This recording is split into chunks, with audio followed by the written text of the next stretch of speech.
कल आपने देखा 1971 में चुनाव हुए और इंदिरा गांधी देश की प्रधानमंत्री बनी। कांग्रेस का विभाजन हो गया। 1969 में राष्ट्रपति का चुनाव, नीलम संजीव रेड्डी और दूसरी तरफ वीवी गिरी चुनाव जीत जाते हैं। लेकिन ऐसी स्थितियों में राजनीति में गतिरोध की स्थिति पैदा हुई और धीरे धीरे ये गतिरोध चला गया छात्र आंदोलन की राजनीति तक। गुजरात में जनवरी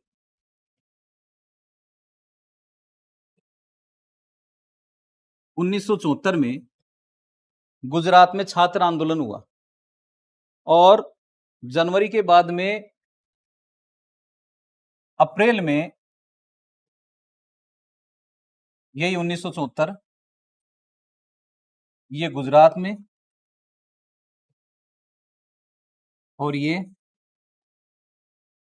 बिहार में, दोनों जगह छात्र आंदोलन हुए। और किस लिए हुए वो छात्र आंदोलन? केंद्र सरकार का विरोध करने के लिए।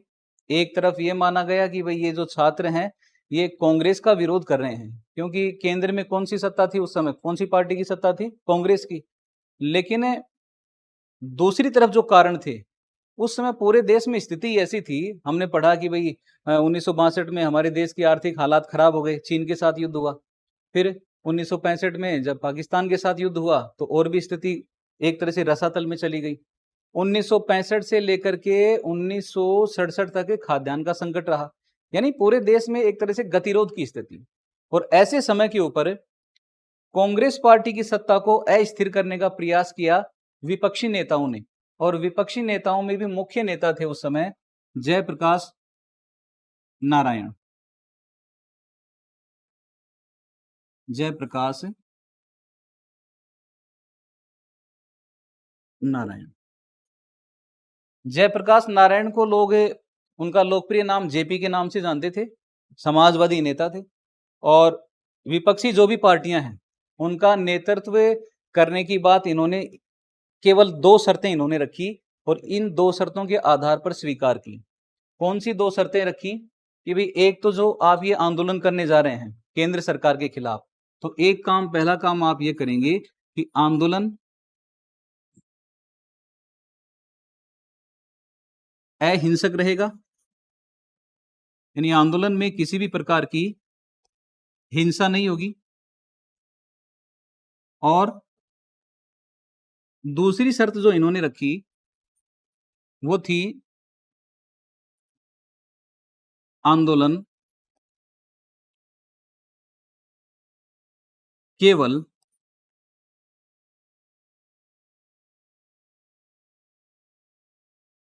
बिहार तक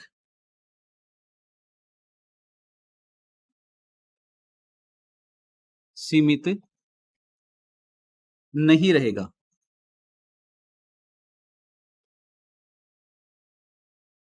आंदोलन केवल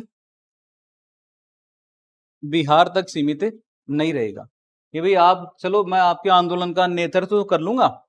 जब भीड़ ने ये सोचा, विपक्षी नेताओं ने ये समझा कि भाई किसी समझदार व्यक्ति को, किसी ऐसे सक्षम व्यक्ति को हम अपने आंदोलन की जिम्मेदारी सौंपे जो हमारा नेतृत्व करे, तो जयप्रकाश नारायण ने कहा कि भाई आंदोलन जो भी तुम करोगे, एक तो उसमें हिंसा नहीं होनी चाहिए, कभी तुम सार्वजनिक संपत्ति को नुकसान पहुंचाओ, तोड़फोड़ की कार्रवाई करने लग जाओ, इस तरह का आंदोलन का व्यवहार नहीं होना चाहिए। और दूसरी तरफ जो बात कही कि आंदोलन, हम यदि बिहार में छात्र आंदोलन हो रहा है तो यह आंदोलन केवल बिहार तक सीमित नहीं रहेगा, बिहार से बाहर भी जाएगा, यानी पूरे देश में हम इस तरह का आंदोलन करेंगे। ऐसी स्थिति में एक निर्णय आया इलाहाबाद हाईकोर्ट का।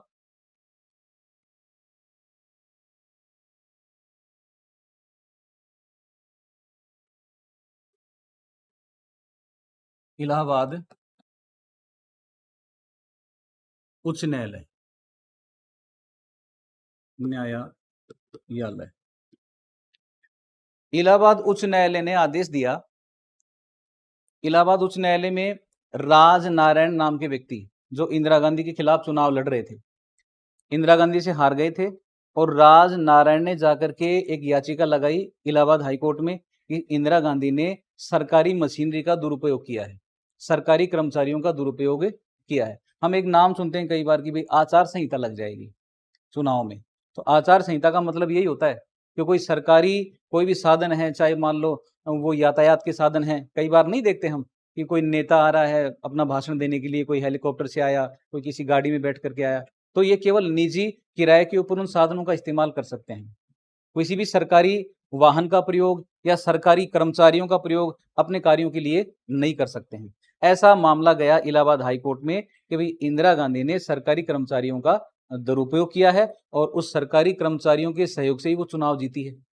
तो ऐसी स्थिति में इलाहाबाद उच्च न्यायालय ने इंदिरा गांधी के चुनाव को अवैध ठहरा दिया। इंदिरा गांधी जो चुनाव जीती है वो क्या है? अवैध है। वैधानिक रूप से वो चुनाव सही नहीं है।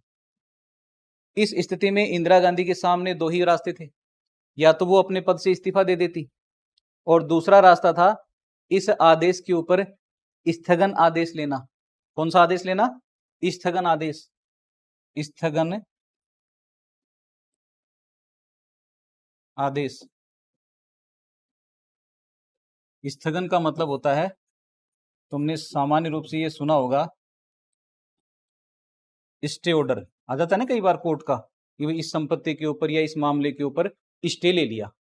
स्टे ले लिया, स्टे लेने का मतलब जैसी स्थिति है वही स्थिति बनी रहेगी, उस स्थिति में कोई परिवर्तन नहीं आएगा जब तक फाइनल डिसीजन इस मामले पर नहीं आ जाता है। तो सर्वोच्च न्यायालय ने इलाहाबाद हाई कोर्ट के फैसले पर क्या ऑर्डर जारी कर दिया? स्टे ऑर्डर जारी कर दिया, हिंदी में स्थगन आदेश दे दिया कि भाई इंदिरा गांधी को अभी अपने पद से त्यागपत्र देने की आवश्यकता नहीं है, वो देश की प्रधानमंत्री बनी रहेंगे। इंदिरा गांधी ने ऐसे समय में उस आदेश का लाभ उठाया या हम कह सकते हैं फायदा उठाया। और फायदा क्या उठाया? आपातकाल लागू कर दिया पूरे देश में 25 जून 1975 को। 25 जून 1975 को ये वो डेट थी जब हम ये कह सकते हैं, और हम क्या पूरे इंटरनेशनल मीडिया ने भी यही बात कही कि भारत में लोकतंत्र का गला घोंटा गया। हम कहते हैं ना दूसरी तरफ कि भाई हम सबसे बड़े लोकतंत्र हैं। भारत स्वतंत्र हुआ तब से लेकर आज तक हमारे देश में लोकतांत्रिक व्यवस्था लगातार अनवरत रूप से सही मायने में ईमानदारी पूर्वक जारी थी। लेकिन ये एक डेट ऐसी थी कि उस समय हम ये कह सकते हैं कि लोकतांत्रिक मूल्यों में कमी आई। उस समय हमारे देश में लोकतांत्रिक व्यवस्था एक तरह से कमजोर पड़ गई। तो 25 जून 1975 को इंदिरा गांधी ने, राष्ट्रपति थे उस समय फखरुद्दीन अली अहमद,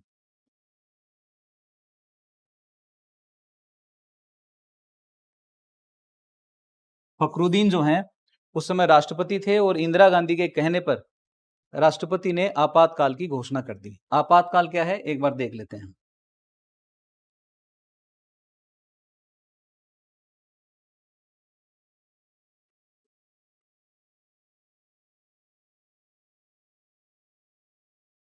राष्ट्रपति की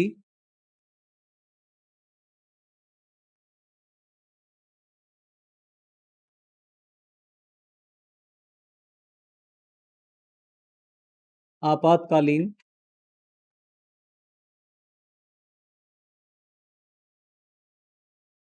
शक्ति।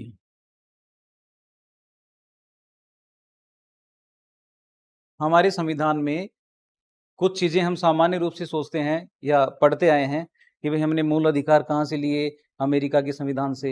हमने नीति निर्देशक तत्व कहाँ से लिए? आयरलैंड के संविधान से। हमने मूल कर्तव्य कहाँ से लिए? सोवियत संघ के संविधान से।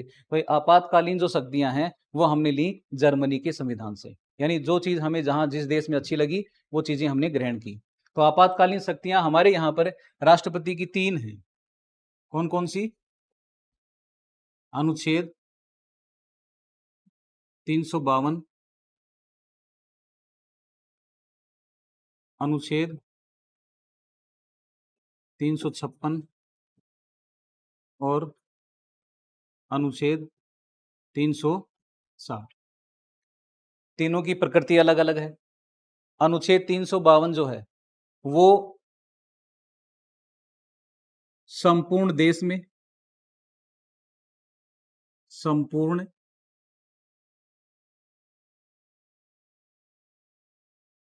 देश में या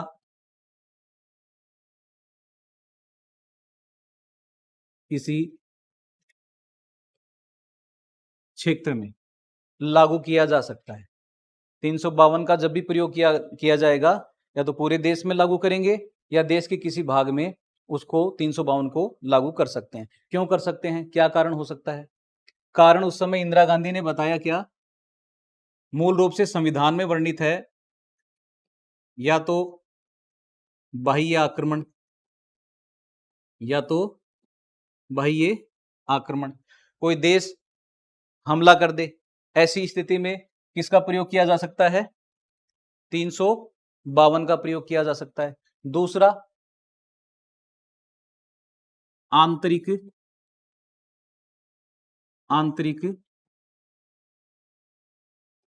संघर्ष या आंतरिक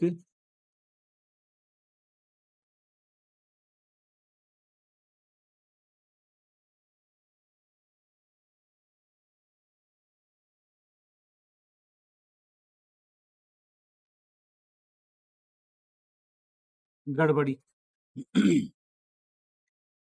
उस समय 352 का जो प्रयोग किया गया, वो प्रयोग किया गया कि भाई आंतरिक गड़बड़ी होने की संभावना है।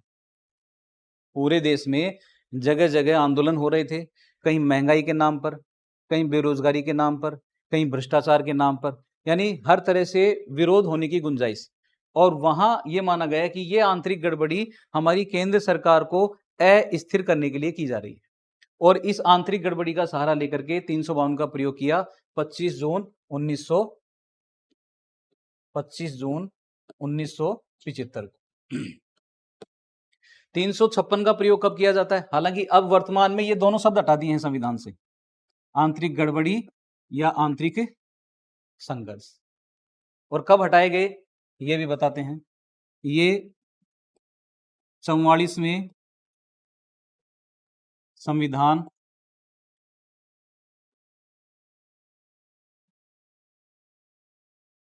संशोधन, जब मोरारजी देसाई हमारे देश के प्रधानमंत्री थे, तो 44वां संविधान संशोधन हुआ, और उस 44वें संविधान संशोधन द्वारा आंतरिक संघर्ष और आंतरिक गड़बड़ी के स्थान पर कौन सा शब्द काम में लिया जाने लग गया? सशस्त्र विद्रोह। यदि ऐसा लगे कि भाई अब तो हथियारों सहित गृह युद्ध की स्थिति हो गई है, युद्ध लड़ा जाने वाला है, सशस्त्र विद्रोह होने वाला है, तभी 352 का प्रयोग किया जा सकता है। अब वो मामला खत्म है कि कोई आंतरिक संघर्ष या आंतरिक गड़बड़ी के मामले पर 352 का प्रयोग कर ले। दूसरी चीज क्या है? अनुच्छेद 356। अनुच्छेद 356 किसी एक राज्य में अथवा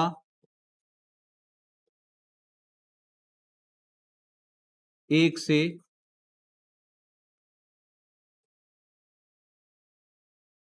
अधिक राज्यों में, अनुच्छेद 356 को राष्ट्रपति शासन भी कहते हैं। जब केंद्र सरकार को यह लगे कि राज्य की जो सरकार है, राज्य की जो शासन व्यवस्था है, वो संविधान के अनुसार नहीं चलाई जा रही है, तो वहां पर 356 का प्रयोग किया जा सकता है। राज्यपाल ये सिफारिश कर दे केंद्र सरकार को कि हमारे राज्य की व्यवस्था, हमारे राज्य में जो शासन व्यवस्था चल रही है, ये संविधान के अनुसार नहीं है, संविधान में जो नियम बनाए गए हैं उनका उल्लंघन करके ये व्यवस्था चलाई जा रही है, तो वहां 356 का प्रयोग किया जा सकता है, जिसका लोकप्रिय नाम है राष्ट्रपति शासन। राष्ट्रपति शासन। और तीसरा जो है आपातकाल 360, इसे कहते हैं वित्तीय आपातकाल। ये लगे कि भाई अब वित्तीय संकट है, कब होता है? जब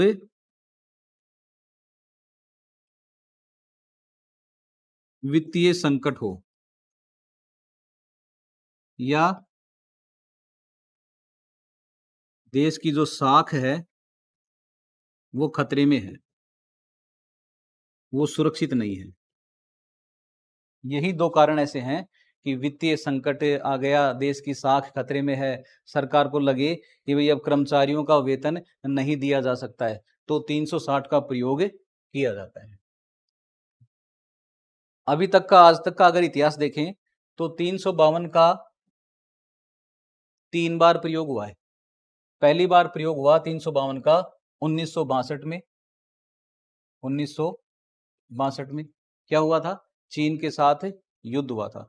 1962 वाला आपातकाल चलता रहा 1967 तक।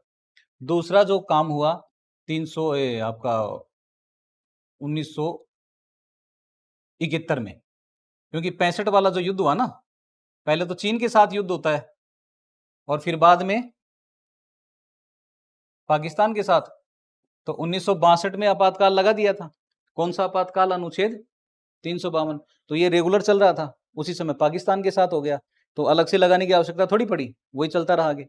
दोबारा जब अलग से लगाया गया तो लगाया 1971 में, ये पाकिस्तान के साथ युद्ध हुआ। और तीसरा आपातकाल जो लगाया गया ये है 25 जून 1975 को। तो सामान्य रूप से ये माना जाता है कि 352 अनुच्छेद का जो प्रयोग किया गया हमारे देश में अभी तक 3 बार हुआ है। दूसरी बात 1956 की, यह आपातकाल सबसे ज्यादा प्रयोग हुआ है अभी तक 125। 356 का प्रयोग हमारे देश में कितनी बार हो गया अभी तक? 125 बार तक हो गया है। कभी किसी राज्य में, क्योंकि कभी सही उद्देश्य को लेकर के, कभी गलत उद्देश्यों को लेकर भी विवादास्पद रहा है। कई बार ये मामला कोर्ट में भी चला जाता है कि केंद्र सरकार, केंद्र में अलग पार्टी की सरकार, राज्य में अलग पार्टी की सरकार, किसी ना किसी बहाने को लेकर के और उस राज्य में सरकार को अस्थिर करने के लिए ये राष्ट्रपति शासन लगा दिया जाता है और 356 का प्रयोग किया जाता है। अच्छा, 360 का प्रयोग अभी तक नहीं हुआ है। देश आजाद होने के बाद में आज तक कभी 360 का प्रयोग नहीं हुआ है। तो ऐसा क्या हुआ? 300 ये जो आपातकाल लगाया 1975 में, अनुच्छेद 352, इसमें क्या किया गया? हम सुनते आए हैं कि भाई इमरजेंसी लगाई गई, आपातकाल लागू हुआ, देश की सुरक्षा उस समय आंतरिक रूप से खतरे में थी। तो इंदिरा गांधी ने क्यों किया ये काम? इसलिए किया कि वो इलाहाबाद हाई कोर्ट ने और उनके चुनाव को ही अवैध घोषित कर दिया। अब इंदिरा गांधी सत्ता में बने रहना चाहती थी, तो उस समय बहुत से ऐसे निर्णय हुए। हमारे संविधान लिखे जाने के बाद में 2 ही संशोधन महत्वपूर्ण हैं। बहुत सारी बातें 42वें संविधान संशोधन द्वारा, 42वां संविधान संशोधन उसी समय किया गया ज्यादातर, और उसके बाद में उन संशोधनों को एक तरह से उनमें परिवर्तन करने के लिए 1978 में जो हुआ संशोधन, वो हुआ 44वां संविधान संशोधन। उस समय थे प्रधानमंत्री मोरारजी देसाई। जैसे मान लो एक गलत बात का सहारा लिया गया उस समय कि आंतरिक संघर्ष और आंतरिक गड़बड़ी। अब सरकार जब बदल गई तो देश को ये लगा, सरकार को लगा कि भाई आने वाले समय में फिर से कोई आपातकाल नहीं लगाए केवल आंतरिक अशांति के नाम पर। तो उन्होंने इस शब्द को ही खत्म कर दिया और ये कहा कि भाई सशस्त्र विद्रोह होने की संभावना हो ना, इतना ज्यादा गृह युद्ध होने की संभावना हो, तभी आपातकाल लगाया जा सकता है। इंदिरा गांधी ने किया ये कि विपक्ष के नेताओं को पकड़ करके जेल में डाल दिया गया। जो भी नेता हमने सुने ना भाई, अटल बिहारी वाजपेयी प्रधानमंत्री बने, लाल कृष्ण आडवाणी, जयप्रकाश नारायण, राम मनोहर लोहिया, ये उस समय जेल की हवा खा रहे थे सारे, क्योंकि सबको इंदिरा गांधी ने पकड़ करके जेल में डाल दिया। छात्र आंदोलन, लालू प्रसाद यादव जो बाद में मुख्यमंत्री बने, ये उस समय छात्र आंदोलन की उपज थी। यानी बहुत सारे नेताओं का एक तरह से ये किया गया कि भाई सबको, और एक सबसे ज्यादा प्रयोग किया गया निवारक नजरबंदी। निवारक, ये 11वीं क्लास में पढ़ा होगा तुमने, निवारक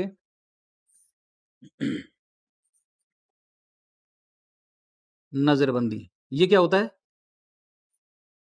ये निवारक नजरबंदी का मामला ऐसा है कि इसमें इसलिए गिरफ्तार नहीं किया जाता कि उसने कोई अपराध किया है,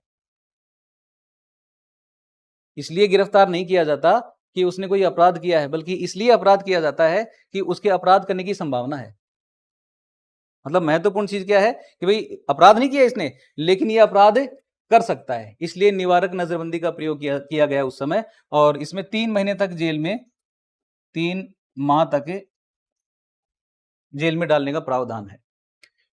कोई बंदी प्रत्यक्षीकरण याचिका का प्रयोग भी नहीं कर सकता निवारक नजरबंदी में, क्योंकि मौलिक अधिकार जो हैं वो निलंबित हो गए। आपातकाली जब लगा दिया गया तो मौलिक अधिकार भी खत्म। यानी उस समय जो सही समझा ना, इंदिरा गांधी ने, वो एक बरुआ बरुआ करके नेता थे, डीके बरुआ, उन्होंने ये कहा कि Indira is India and India is Indira, यानी इंदिरा ही भारत है और भारत ही इंदिरा है। ऐसी स्थिति आपातकाल के समय थी। एक वो तुमने कभी, एक वो फूड इंस्पेक्टर थे, फूड इंस्पेक्टर का काम क्या होता है? खाद्य वगैरह की जांच करना। तो ये हो ना, पोल्ट्री फार्म होते हैं, मुर्गी पालन केंद्र, उनकी जांच करने के लिए चले गए। तो 1 2 3 ऐसे क्रम से वो मुर्गी पालन केंद्र थे। फूड इंस्पेक्टर जब गए वहां पर पहले मुर्गी पालन केंद्र पर, तो बोले तुम ये क्या खिलाते हो मुर्गियों को? तो साहब हम तो वो बाजरा खिलाते हैं। वो बाजरा, ऐसी गर्मी में बाजरा खिलाते हो? लगाओ भाई इन पे चालान बनाओ, फाइन करो, इनका जुर्माना लगाओ। क्रम से दूसरे वाले मुर्गी पालन केंद्र पर गए, तो आदमी तो साथ ही थे वो सारे। तो तुम क्या खिलाते हो मुर्गियों को? बोले साहब हम तो इनको चावल खिलाते हैं। बोले यार उल्टा सीधा खिलाते हो, इन पे भी फाइन लगाओ। फिर तीसरे वाले पे गए, बोले तुम क्या खिलाते हो? बोले साहब हम तो कुछ नहीं खिलाते हैं, हम तो मुर्गियों को 5-5 रुपए दे देते हैं और वो खुद ही जो जी में आए वो खा करके आ जाते हैं। मतलब उस समय कहने का तात्पर्य जैसा, मतलब जैसे वो फूड इंस्पेक्टर ने सही को सही गलत को गलत, तो वैसा ही इंदिरा गांधी का मामला था। इंदिरा गांधी ने जो सही समझा वो उस समय किया। एक तरह से इसलिए कहते हैं कि भाई ये मनमर्जी की गई एक तरह से।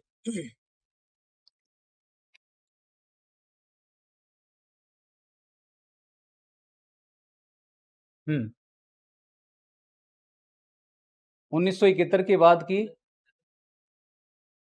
है, 1971 के बाद की राजनीति। 25 जून 1975 से 18 माह तक अनुच्छेद 352 के प्रावधान आंतरिक अशांति के तहत भारत में आपातकाल लागू रहा। आपातकाल में देश की अखंडता व सुरक्षा को ध्यान में रखते हुए समस्त शक्तियां केंद्र सरकार को प्राप्त हो जाती हैं। देखो ये व्यवस्था है, तुमने पढ़ा होगा। एक तो होती है संघात्मक शासन व्यवस्था, संघात्मक, और दूसरी होती है एकात्मक। संघात्मक शासन व्यवस्था में क्या होता है? शक्तियों का विकेंद्रीकरण होता है।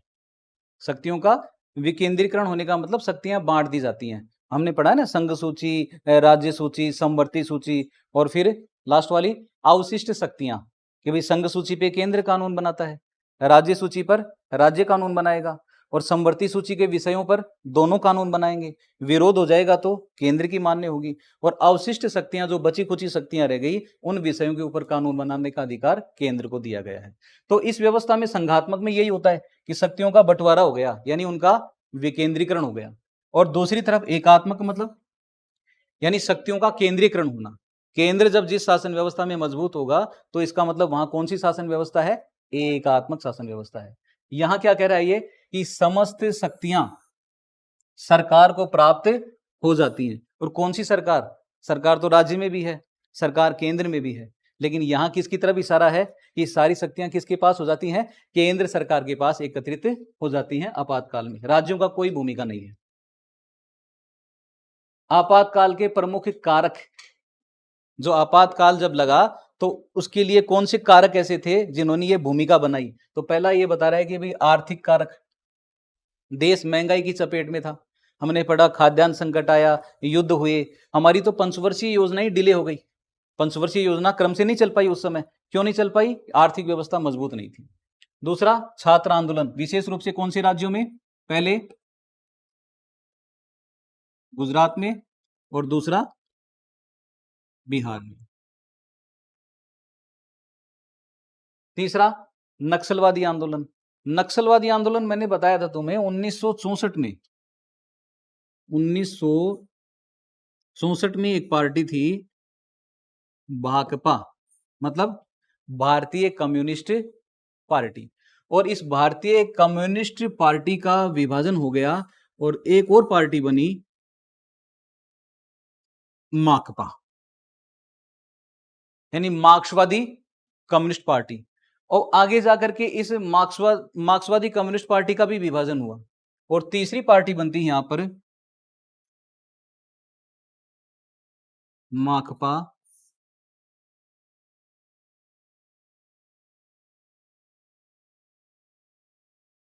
लेनिनवादी।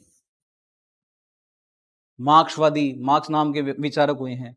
लेनिनवादी, लेनिन के विचारों में जो विश्वास रखता था।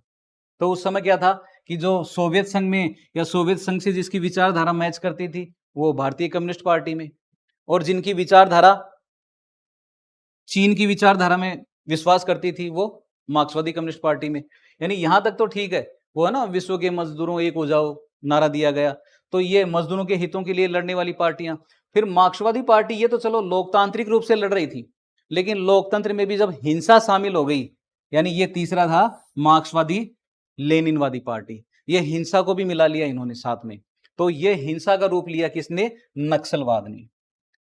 ये लोग सार्वजनिक संपत्ति को नुकसान पहुंचाना, देश के सुरक्षा सैनिकों को कहीं भी कोई सीआरपीएफ की गाड़ी जा रही है, कई बार हम सुनते हैं छत्तीसगढ़ में वो लैंड माइंस लगा करके विस्फोट कर देना, इस तरह के कार्यकलाप, रेल की पटरी को उखाड़ देना या रेल की पटरी पे विस्फोट कर देना, ये करते हैं नक्सलवादी। नाम नक्सलवादी क्यों पड़ा? पश्चिम बंगाल, पश्चिम बंगाल का जिला है दार्जिलिंग, दार्जिलिंग, और दार्जिलिंग जिले में गांव है एक नक्सलबाड़ी।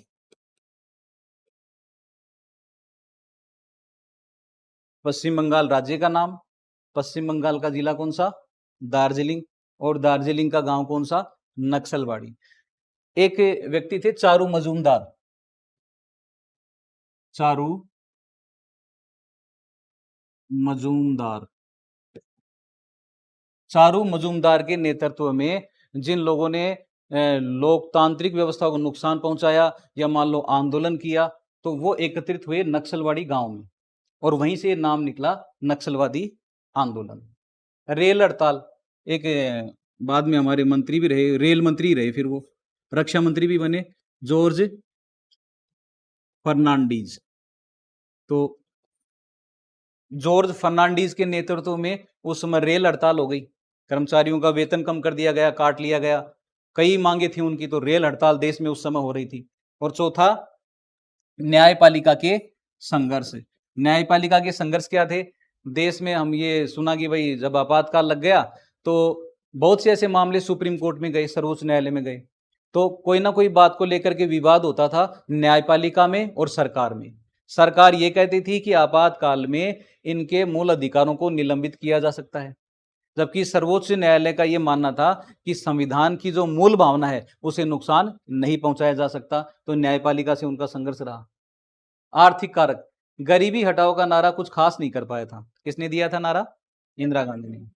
और बांग्लादेश के संकट से भारत की अर्थव्यवस्था पर भारी बोझ पड़ा था। बांग्लादेश संकट क्या था? बांग्लादेश आजाद हुआ 1971 में। आजाद होने से पहले जब वो युद्ध चल रहा था तो 80 लाख शरणार्थी, कितने? 80 लाख शरणार्थी, रिफ्यूजी, इन्होंने कहां शरण ली? भारत में आकर के। इनके खाने पीने की व्यवस्था, इनके कैंप लगाने की व्यवस्था, सारा किसको करना पड़ा? भारत को करना पड़ा। अमेरिका ने भारत को हर तरह की सहायता देनी बंद कर दी थी क्योंकि पाकिस्तान उसके गुट में शामिल हो गया था। अंतरराष्ट्रीय बाजार में तेल की कीमतों के बढ़ने से विभिन्न चीजों की कीमतें बहुत बढ़ गई थी। भाई तेल की कीमतें बढ़ती हैं तो यातायात के ऊपर बोझ पड़ता है। जो भी चीजें सामान एक देश में, हमारे देश में कहीं से मंगवाई जाती हैं या भेजी जाती हैं तो किसके माध्यम से? यातायात के माध्यम से। तो तेल की कीमत बढ़ने का मतलब यही नहीं होता कि तेल तेल ही बढ़ा है, केवल तेल के रुपए ज्यादा बढ़ गए। तेल की कीमत बढ़ने का मतलब चीनी के भाव भी बढ़ गए, चीनी के साथ साथ और कोई खान पान के खाद्य सामान है उनके भी भाव बढ़ जाते हैं। परिवहन व्यवस्था में ज्यादा जब महंगा पड़ेगा तो सारी चीजों पर प्रभाव पड़ता है। औद्योगिक विकास की दर बहुत कम हो गई थी, उद्योगों में किसी तरह का कोई विशेष उत्पादन नहीं हो रहा था। शहरी एवं ग्रामीण क्षेत्रों में बेरोजगारी बहुत बढ़ गई थी। सरकार ने खर्चे कम करने के लिए सरकारी कर्मचारियों का वेतन रोक दिया था। अब एक तरफ तो हम कह रहे हैं कि 360 का प्रयोग नहीं किया गया, हालांकि 360 का प्रयोग नहीं किया गया, लेकिन कुछ जगहों के ऊपर ये सरकारी कर्मचारियों का वेतन कहीं रोक दिया गया, कहीं काट लिया गया। ये तो अभी भी हमने देखा ना, कोविड काल में, कोरोना काल में, तो कुछ कर्मचारियों का वेतन उस समय रोका गया था। तो ऐसी स्थिति भी उस समय बनी। छात्र आंदोलन, गुजरात के छात्रों ने खाद्यान्न, खाद्य तेल तथा अन्य आवश्यक वस्तुओं की बढ़ती हुई कीमतें तथा उच्च पदों पर व्याप्त भ्रष्टाचार के खिलाफ जनवरी 1974 में आंदोलन शुरू किया। मार्च 1974 में बढ़ती हुई कीमतों, खाद्यान्न के अभाव, बेरोजगारी और भ्रष्टाचार के खिलाफ बिहार में छात्रों ने आंदोलन शुरू कर दिया। यह छात्र आंदोलन 2 स्टेट में हुए। अगर कोई इस तरह का प्रश्न पूछा जाता है कि छात्र आंदोलन से प्रभावित किन्हीं 2 राज्यों के नाम लिखिए, तो मुख्य रूप से एक तो गुजरात और दूसरा बिहार। जयप्रकाश नारायण, ये दिया है, देखो मैंने बताया इनका लोकप्रिय नाम जेपी। इस आंदोलन का नेतृत्व 2 शर्तों पर स्वीकार किया। आंदोलन अहिंसक रहेगा, यह बिहार तक सीमित नहीं रहेगा अपितु राष्ट्रव्यापी होगा। जयप्रकाश नारायण ने संपूर्ण क्रांति द्वारा सच्चे लोकतंत्र की स्थापना की बात की थी। जेपी ने भारतीय जनसंघ, कांग्रेस ओ, भारतीय लोकदल, सोशलिस्ट पार्टी जैसे गैर कांग्रेसी दलों के समर्थन में संसद मार्च का नेतृत्व किया। यहां से प्रश्न पूछा जाता है कि संसद मार्च का नेतृत्व किसने किया? जयप्रकाश नारायण ने संसद मार्च का मतलब था कि भाई संसद की तरफ चलो, वहां कूच करो, वहां जाकर के धरना प्रदर्शन करेंगे। तो इस आंदोलन का नेतृत्व किया जयप्रकाश नारायण ने। इसे संपूर्ण क्रांति के नाम से जाना जाता है। इंदिरा गांधी ने इस आंदोलन को अपने प्रति व्यक्तिगत विरोध से प्रेरित बताया था। 2 पक्ष हो गए ना। इंदिरा गांधी क्या कह रही है कि भाई ये मेरा व्यक्तिगत विरोध कर रहे हैं, मैं देश की प्रधानमंत्री हूं, ये बात इनको बर्दाश्त नहीं है और ये मुझे पद से हटाना चाहते हैं। लेकिन विपक्षी नेता क्या कह रहे थे कि देश की स्थिति ऐसी है कि ये निरंकुश हो गई और इस समय महंगाई, बेरोजगारी, भ्रष्टाचार, ऐसा माहौल एक तरह से बनाया जा रहा है पूरे देश में कि आने वाले समय में लोकतांत्रिक व्यवस्था का गला घोटा जा सकता है। और वही हुआ। फिर बाद में आपातकाल लगाया गया। 12 जून 1975 को इलाहाबाद उच्च न्यायालय के न्यायाधीश हैं जगमोहन लाल सिन्हा ने इंदिरा गांधी के 1971 के लोकसभा चुनाव को असंवैधानिक घोषित कर दिया। असंवैधानिक क्यों घोषित कर दिया? ये मामला सामने आया कि इन्होंने सरकारी कर्मचारियों का चुनाव जीतने के लिए दुरुपयोग किया है, यानी सरकारी मशीनरी का दुरुपयोग किया है, इसलिए इनका चुनाव कैसा है? असंवैधानिक है, संविधान के अनुकूल नहीं है। 24 जून 1975 को सर्वोच्च न्यायालय ने उच्च न्यायालय के फैसले पर स्थगनादेश, स्टे ऑर्डर सुनाते हुए कहा कि अपील का निर्णय आने तक इंदिरा गांधी सांसद बनी रहेंगी, परंतु मंत्रिमंडल की बैठकों में भाग नहीं लेंगी। कोई भी अगर मंत्रिमंडल की बैठक होती है, क्योंकि मंत्रिमंडल की बैठकों में भाग लेने का मतलब था कि भाई वो किसी निर्णय को प्रभावित कर सकती हैं, किसी जांच को प्रभावित कर सकती हैं। तो 24 जून 1975 को तो ये आया निर्णय, और अगले ही दिन यानी 25 जून 1975 को रात को 12 बजे, हमने एक तरफ पढ़ा था ना वो पहले पार्ट में कि भाई रात को 12 बजे जवाहरलाल नेहरू भाषण दे रहे हैं, ट्विस्ट विद डेस्टिनी, देश आजाद हो रहा है, और उनकी पुत्री क्या कर रही है? लोकतंत्र की हत्या कर रही है रात को वही 12 बजे। ज्यादातर काम नरेंद्र मोदी नोट भी रात को ही घोषणा करते हैं बंद करने की, है ना। तो 25 जून, और सारे जो सरकारी दफ्तर थे और जहां मीडिया की जो अखबार से संबंधित जो दफ्तर थे उनकी बिजली काट दी गई। बिजली काट देंगे तो अगले आने वाले दिन का अखबार नहीं छप पाएगा, और धीरे धीरे हम ऐसी व्यवस्था कर देंगे कि वहां पर आपातकाल आसानी से लागू किया जा सकता है। 25 जून 1975 को जेपी के नेतृत्व में इंदिरा गांधी के इस्तीफे की मांग को लेकर दिल्ली के रामलीला मैदान में राष्ट्रव्यापी सत्याग्रह की घोषणा की। इंदिरा गांधी के इस्तीफे की मांग की। जेपी ने सेना, पुलिस और सरकारी कर्मचारियों से आग्रह किया कि वे सरकार के अनैतिक और अवैधानिक आदेशों का पालन न करें। 25 जून 1975 की मध्य रात्रि में प्रधानमंत्री ने अनुच्छेद 352 आंतरिक गड़बड़ी, यही शब्द आया है ना, या तो आंतरिक गड़बड़ी या आंतरिक संघर्ष की स्थिति हो, अब ये शब्द है नहीं, अब इसकी जगह कौन सा है? सशस्त्र विद्रोह। कौन सी संविधान संशोधन के द्वारा? 44वें संविधान संशोधन के द्वारा, के तहत राष्ट्रपति से आपातकाल लागू करने की सिफारिश की।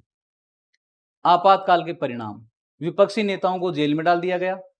प्रेस पर सेंसरशिप, प्रेस पर सेंसरशिप का मतलब, प्रेस पर सेंसरशिप, प्रश्न पूछा जा सकता है कि प्रेस पर सेंसरशिप आप क्या समझते हैं? प्रेस पर सेंसरशिप का मतलब था बिना सरकार की अनुमति के अखबार में कुछ भी नहीं छापा जा सकता है। कोई भी बात अगर छापनी है तो पहले किसकी अनुमति लेनी होगी? सरकार की। और इस तरह की खबर यदि मान लो कुछ अखबार ऐसे थे उस समय जिनको ये मना कर दिया जाता था ना कि भाई ये खबर मत छापो, तो विरोध करने के लिए वो जगह ही खाली छोड़ने लग गए। वो कॉलम था अखबार का कि भाई हम इस बात के विरोध करते हैं। अब वो खबर तो नहीं छाप सकते हैं, लेकिन लोगों को कम से कम ये पता तो चलेगा कि कितनी खबरें सरकार ने छापने से मना कर दिया है। 2 कॉलम अगर छूट गए इसका मतलब 2 खबरें सरकार ने छापने से मना किया। 4 कॉलम खाली छोड़ दिए इसका मतलब 4 खबर ऐसी थी जो हमें नहीं बताई गई। क्यों नहीं बताई गई? सरकार ने मना कर दिया है। तो इस तरह से विरोध दर्ज करवाया। राष्ट्रीय स्वयंसेवक संघ आरएसएस और जमात ए इस्लामी दोनों संगठन ये हिंदूवादी राष्ट्रवाद की संकल्पना में विश्वास करते हैं। जमात ए इस्लामी जो है वो इस्लाम से संबंधित था। दोनों पर प्रतिबंध लगा दिया गया, ये भीड़ को कहीं उकसा नहीं सके, सांप्रदायिक दंगे होने की संभावना थी, तो दोनों संगठनों पर प्रतिबंध लगा दिया गया। धरना प्रदर्शन और हड़ताल पर भी रोक लगा दी गई। नागरिकों के मौलिक अधिकार निष्प्रभावी कर दिए गए। पक्ष, बार बार धरना प्रदर्शन और सामूहिक कार्रवाई से लोकतंत्र बाधित होता है। आपातकाल पर विवाद हुआ, पूरे देश में बहस छिड़ी कि आपातकाल लगाया जाना सही था या गलत था। तो आपातकाल के पक्ष में ये बातें कही गई कि एक तो तुम बार बार ये डिस्टर्ब करते हो पूरे देश में, जहां कहीं जाकर के तुम आंदोलन करने लग जाते हो। दूसरी चीज, विरोधियों द्वारा गैर संसदीय राजनीति का सहारा लेना, संसद को घेर लेना, संसद का मार्च करना, संसद के आगे धरना देकर के बैठ जाना। तो एक तरह से ये संसदीय राजनीति का सहारा ले रहे थे, और ये भी कौन सी? गैर संसदीय राजनीति। सरकार के प्रगतिशील कार्यक्रमों में अड़चन पैदा करना, कि सरकार अपना ध्यान उन योजनाओं के ऊपर लगाए या आंदोलन को कंट्रोल करने पर लगाए। तो ऐसी स्थिति सरकार के सामने थी। भारत की एकता के विरुद्ध अंतरराष्ट्रीय साजिश रचना, यह आरोप इसलिए लगाया गया कि वो तुम्हें बताया ना, भारतीय कम्युनिस्ट पार्टी का विभाजन हुआ, मार्क्सवादी कम्युनिस्ट पार्टी बनी। चीन की विचारधारा में विश्वास, चीन ने हमला कर दिया, फिर भी वो चीन की विचारधारा में विश्वास करते हैं। और दूसरा फिर लेनिनवादी, उनका तो मानना ही क्या है, वो तो कहते हैं कि सत्ता बंदूक की नली से निकलती है। वो कहते हैं कि सरकार सत्ता जो है बंदूक की नली से निकलने का मतलब ये है कि भाई वो हिंसा में विश्वास करते हैं। उनका तो ये एक तरह से हम कह सकते हैं कि भाई संदेश था पब्लिक को। भारत की एकता के विरुद्ध अंतर्राष्ट्रीय साजिश रचना, इंदिरा गांधी द्वारा आपातकाल लागू करने के कदम का भारतीय कम्युनिस्ट पार्टी सीपीआई ने समर्थन किया। लेकिन सीपीआई ने समर्थन जरूर किया, लेकिन जब आपातकाल की जांच होती है, एक आयोग बना, पूछ लिया जाता है कई बार, यह आयोग बनाया फिर बाद में शाह जांच आयोग, शाह जांच आयोग। इस आयोग ने क्या काम किया? इन विवादों को सुना कि आपातकाल लगाया जाना सही था या आपातकाल लगाया जाना गलत था। तो इस विवादों को सुना, इस विवादों को सुनने के बाद में शाह जांच आयोग इस निर्णय पर पहुंचा कि आपातकाल इंदिरा गांधी ने अपने व्यक्तिगत स्वार्थ के कारण से लगाया। आपातकाल लगाए जाने की कोई परिस्थितियां देश में नहीं थी। इंदिरा गांधी द्वारा आपातकाल, अच्छा लोकतंत्र, ये विपक्ष है, ये वो हैं जो आपातकाल की बुराई करते हैं। लोकतंत्र में जनता को सरकार का विरोध करने का अधिकार होता है, इसलिए तो हम कहते हैं कि भाई लोकतंत्र जनता का, जनता के लिए, जनता द्वारा शासन है। अब जनता के मूल्यों की तरफ ही ध्यान नहीं दिया जाएगा तो क्या होगा? वो तो विरोध ही करेंगे, और विरोध करना लोकतंत्र में संभव है। वहां ऐसा नहीं है कि भाई तानाशाही तंत्र में तो नहीं किया जा सकता है, लेकिन लोकतंत्र में विरोध को जायज बताया गया है। विरोध आंदोलन ज्यादातर समय अहिंसक और शांतिपूर्ण रहे, कहीं भी कोई हिंसा नहीं हुई। गृह मंत्रालय ने उस समय कानून व्यवस्था की चिंता जाहिर नहीं की। सबसे बड़ी बात तो तब होती है अगर देश में ऐसी कोई खतरनाक परिस्थिति पैदा होती है, तो सबसे पहले गृह मंत्रालय के पास में ये इंटेलिजेंस ब्यूरो वगैरह इस तरह की सुरक्षा एजेंसियां हैं, वो इनपुट देती हैं। तो ऐसी कोई संदेश उनके पास नहीं गया है कि भाई देश की आंतरिक सुरक्षा को खतरा है। और संवैधानिक प्रावधानों का दुरुपयोग निजी स्वार्थ हेतु किया गया, और निजी स्वार्थ किसका? देश की प्रधानमंत्री इंदिरा गांधी का। ठीक है, ये हो गया आपका कम।